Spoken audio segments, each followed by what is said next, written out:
Welcome to Occult Archives, where we uncover the mysteries, myths, and legends behind history's most feared books, from mystical grimoires to ancient religious texts. These books carry secrets too dangerous to be read. Are you ready to turn the pages of the unknown? This is Season 1, Episode 8, Sefer ha-Razim, The Secret Book of Angels and Magic.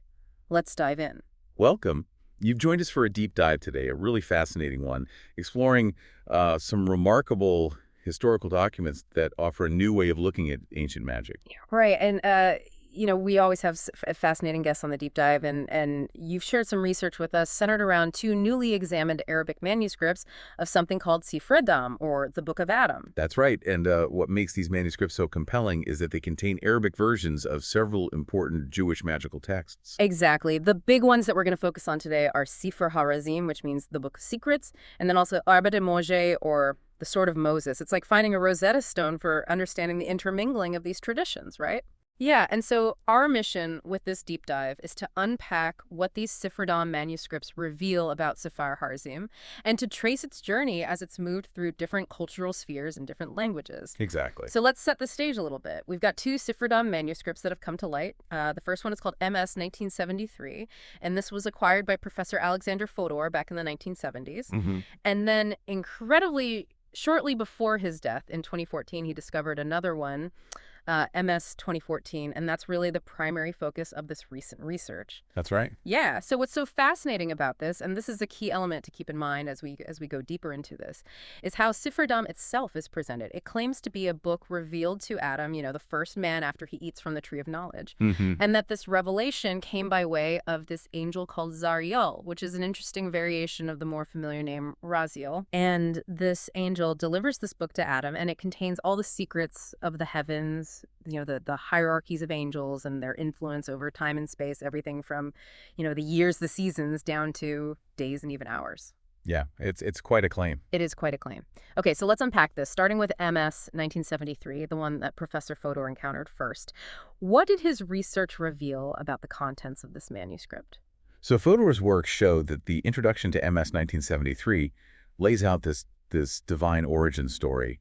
The book's passed down through pivotal figures like Noah, who supposedly used it to build the ark, and King Solomon, who was said to perform miracles by using its wisdom. Right. So the introduction essentially sets it up as this powerful tool to attain your desires by invoking the appropriate angel.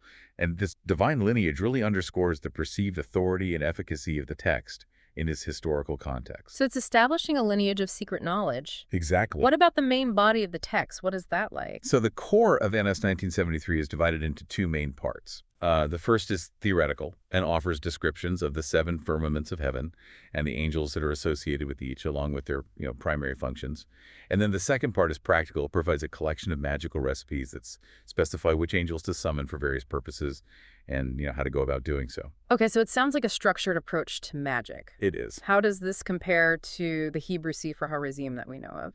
So here's where it gets really interesting. Yeah. Fodor noted this key structural difference in the original Hebrew Sefer ha-Razim. The description of each firmament typically includes both the names of the angels that reside there and the magical recipes that are linked to them. Right. But the Arabic version in MS 1973 separates these two elements into distinct theoretical and practical sections. This reorganization might suggest a different way of engaging with the material. Perhaps emphasizing the underlying cosmology before delving into practical application. Right, so they're separated out. So you have to kind of understand the theory behind the cosmology, and then you can go to the practical applications. Exactly. Okay, that's a significant reorganization. Were there any other notable additions or omissions in this Arabic version? Yes. So actually quite a significant addition. So the Hebrew Sefer ha-Razim, traditionally portrays the seventh firmament as solely occupied by the throne of God, with no angelic names or any recipes associated with it. Right. But in MS 1973, we find this extensive and impressive list of divine names that are connected to this highest firmament. Wow. So that's a major divergence. This addition could reflect a greater emphasis on the divine aspects within this Arabic interpretation. Fascinating. So it suggests a different theological or magical emphasis in the Arabic adaptation. Exactly. What else did MS 1973 contain? So the manuscript concludes with a section called either Seif Allah, meaning the sword of God, or Yad Allah, meaning the hand of God. Oh. And This part consists of a magical invocation that's composed of divine names, essentially a powerful prayer for magical purposes. Think of it as this concentrated formula that's intended to harness divine power for specific ends. Right. Okay. So the title is Sefer ha-Razim. It's prominent in the introduction. Does this appear consistently throughout the manuscript? Interestingly, no. So while the introduction identifies the work as Sefer ha-Razim, the colophons, which are like these brief notes at the end of each main part, refer to it as either Sifri al-Asrar, meaning Book of Secrets, or Sifra al-Afai, meaning Book of Hidden Things. Okay. So this suggests that while the overarching theme, connects to Adam, the individual sections might have retained or been associated with other titles. It's almost like Sefer ha-Razim became this umbrella term for a collection of related esoteric knowledge. That makes sense. Yeah, it's like a compilation almost. Yeah. Okay, great. You mentioned something about some Christian influences in this manuscript. Can you tell us a little bit more about that? So this is a key aspect that Fodor highlighted. MS 1973 opens with this clear Christian formula. It says, in the name of the Father, the Son, and the Holy Spirit, one God, amen. Right. So this strongly suggests a Christian hand in either the translation or the later redaction of the text. Perhaps the text, found an audience within a Christian community that was interested in these forms of, esoteric knowledge. And, further evidence includes the use of Coptic month names and even a remark about God accepting the Mass from someone who follows the book's instructions. Wow. This is a key insight. It suggests that either a Christian scribe, translated or adapted the text, or that it was intended for a Christian audience, or at least a context where Christian and other religious ideas were blending.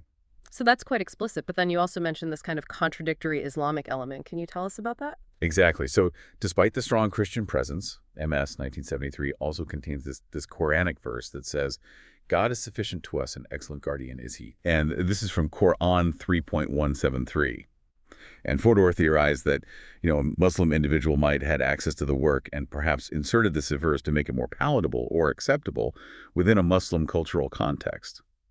It really points to this complex history of transmission and adaptation where individuals from different religious backgrounds interacted with and modified the text according to their own perspectives. Right. And how these different religious elements, coexist within the same manuscript really speaks to this fluid nature of knowledge in this historical period. Yeah, it's a real crossroads of religious and magical ideas, it sounds like. Absolutely. Okay, so let's turn our attention to that second manuscript, MS 2014. How does it compare to this Christian-influenced version? Okay, so MS 2014 presents a somewhat different picture. Right from the start, it begins with a single, non-standard Muslim introductory formula. It says, in the name of God, the only creator, living and provider. And this formula, or slight variations of it, are repeated at the start of the main sections within the manuscript. Now, while it uses, familiar, most beautiful names of God, the specific combination isn't typical for standard Muslim invocations. It could be seen as this Islamicized adaptation of an earlier Hebrew or Aramaic formula. So, right from the beginning, a different religious leaning seems apparent. Exactly. Were there other contrasting elements between the two manuscripts? Yes. So the reference to God accepting the Mass, which was present in MS 1973, is absent in MS 2014. Okay. This omission further supports the idea of a potential Muslim redactor who might have removed overly Christian elements. Right. However, the Quranic verse that we saw in MS 1973 is also present in MS 2014, which is an interesting point of continuity. Yeah. It makes you wonder about the specific context and intentions behind these inclusions and exclusions. Perhaps this particular verse held significance across different religious interpretations of the text. That is curious. Yeah, what about the month names? Did MS 2014 also use Coptic names? It did, but with a twist. Okay. So in the list of the 12 months and their associated angelic hosts, MS 2014 provides these bilingual month names. So the Coptic name is consistently followed by the Babylonian name, which was also used in the Jewish calendar in regions like Iraq and Syria.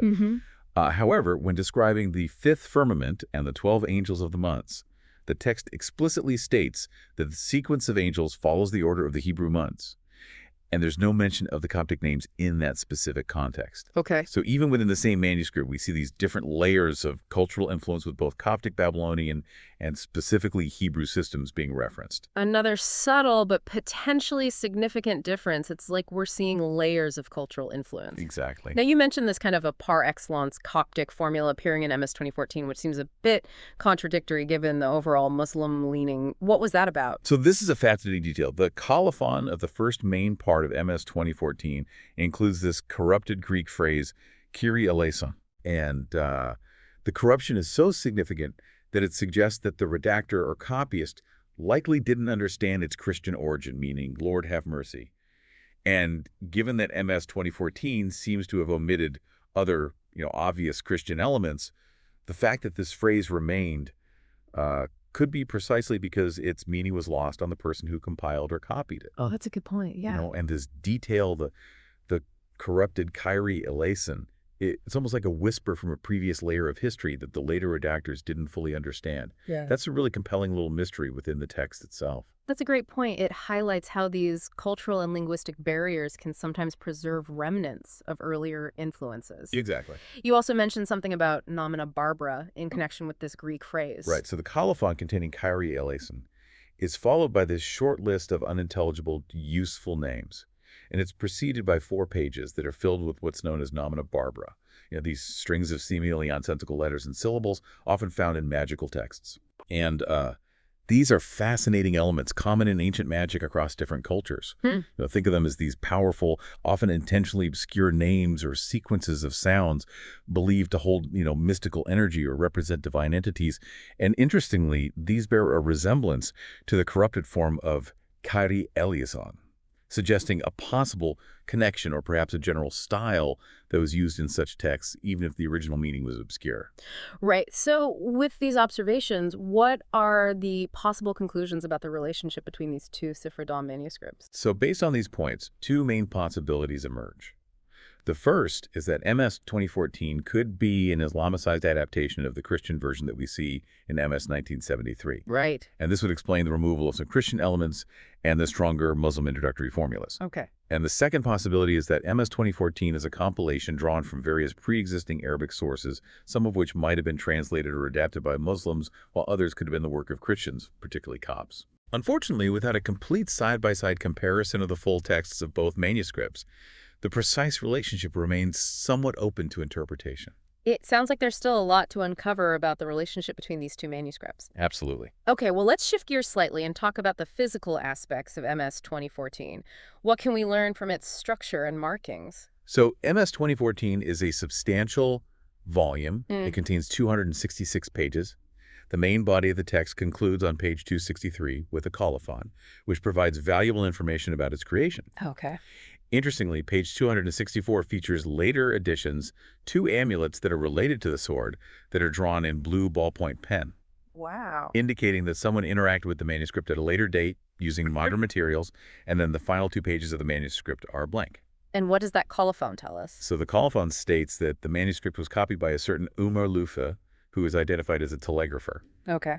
So this detail gives us a glimpse into the copyist's profession and his time.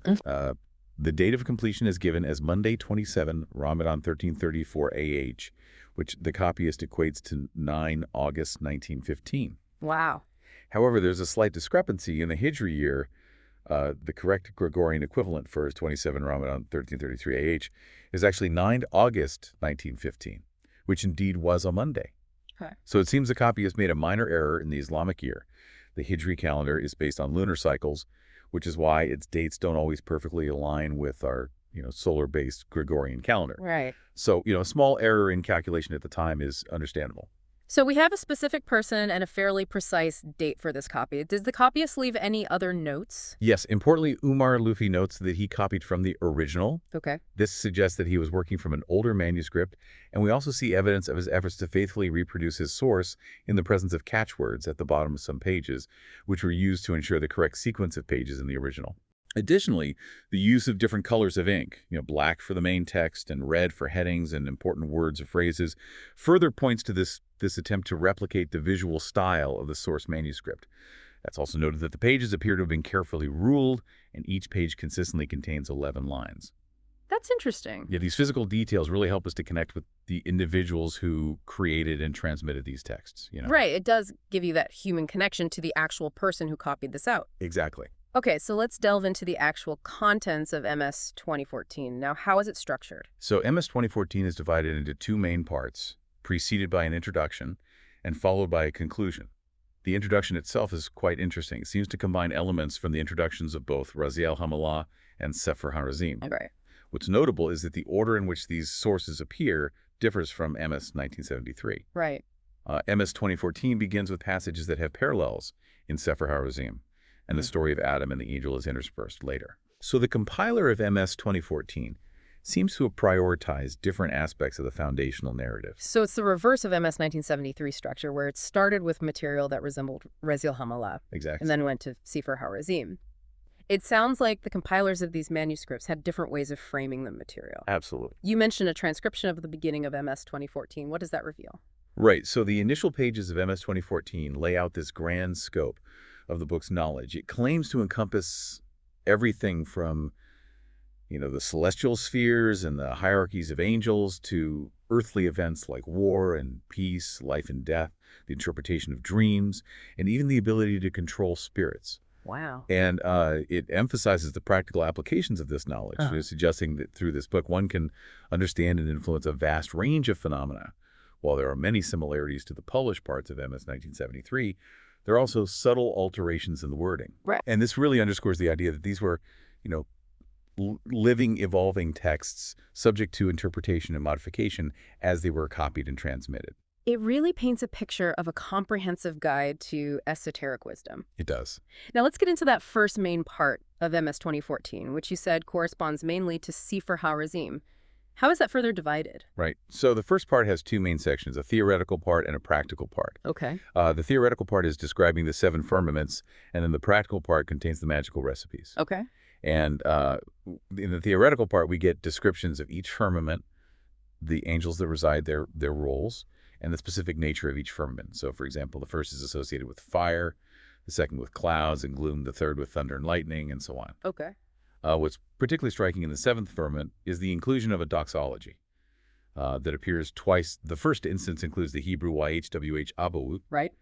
and then the second, which translates the Hebrew phrase Lord of Hosts into Arabic. So even within these core texts, we're seeing this explicit bridging of linguistic and religious traditions. So even within these core texts, we're seeing that blend of Hebrew and Arabic elements. You also mentioned something about lists of divine names following these doxologies. Yes, this is a key divergence from the Hebrew Sefer ha-Razim. After the doxologies in MS 2014, we find not one, but two extensive lists of God's names. Wow. The first list largely comprises attributes of God, while the second is this collection of nomina barbara. Although surprisingly, many of these seemingly nonsensical names have discernible Hebrew origins. The Hebrew Sefer ha-Razim, in contrast, doesn't include any such enumeration of divine names after the praise. Right. This significant addition in the Arabic version might reflect this greater syncretism with Islamic mystical traditions, which also emphasize the importance of God's many names. Yeah, that's a huge addition, potentially reflecting different theological or magical practices. What about the practical part of this first section? So the practical part of MS 2014 presents this collection of 21 magical recipes, and these are drawn from Sefer ha-Razim. But, as we discussed earlier, are presented separately from the descriptions of the firmaments, unlike the structure in the original Hebrew text. Right. The section begins with an introductory formula, and it explains that the procedures involve pinpointing the desired outcome in time and space, and then invoking the relevant angels for that specific context. Okay. So it's all about focusing on your intention and then calling upon the appropriate angelic forces. Yeah, so to be clear, you're saying that in the Arabic Sifrdam version of this part of Sefer ha-Razim, the theory and the practical applications are separated out, which is a departure from how it was originally organized in Hebrew. Exactly. Okay, so can you give us a few examples of the types of recipes that are found here? Sure. So the recipes cover a wide range of purposes, from the very general, like conjuring an angel, to answer any question, to more specific aims, such as seeing hidden things, understanding dreams, causing destruction of various kinds, conjuring the souls of the dead. Necromancy, Exactly. healing illnesses like leprosy and paralysis, and even influencing natural phenomena like preventing floods or controlling the weather. Right. It really gives you a sense of the breadth of concerns that people sought to address through these magical practices, you know? Right. People were trying to figure out all kinds of things and solve all kinds of problems using this knowledge. Absolutely. Okay, so a really diverse set of magical applications. Now, Yeah. you mentioned this link between Sefer ha-Razim and Arba de Moja Oh. within MS 2014. How does that manifest? So the last recipe in this first part is followed by a corrupted Hebrew text that begins with verses from Deuteronomy 32.3 to 4. Okay. And it says, "For I will proclaim the name of YHWH." You know, this passage is significant because this Song of Moses mentions the sword of God and the hand of God. Right. And following this Hebrew fragment, the manuscript transitions directly into the Arabic version of Arba de Moshe. This placement strongly suggests an intentional connection being drawn between these two important Jewish magical texts within this Sefer compilation. Yeah. It's almost like the compiler saw them as thematically linked through these concepts of divine power. It's like the compiler is providing a bridge between these two bodies of knowledge. Exactly. Let's move on to that second part of MS 2014, which you said corresponds mainly to Erba de Mushi. How does this section begin? So this second part, which is explicitly titled The Sword of God, starts with its own introductory formula and a title that emphasizes the power inherent in the names associated with the sword. Okay. Intriguingly, it then presents a list of names that is entirely absent in the Jewish version of Arba de Moshe. Oh, okay.